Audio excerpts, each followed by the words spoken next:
This is everything you have to remove just to replace the high pressure fuel pump with integrated fuel pressure sensor, fuel pressure regulator.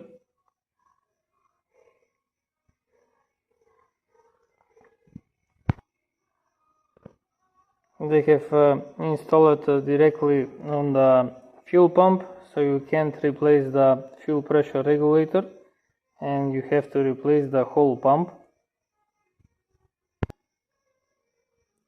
So this is the new pump that is going in.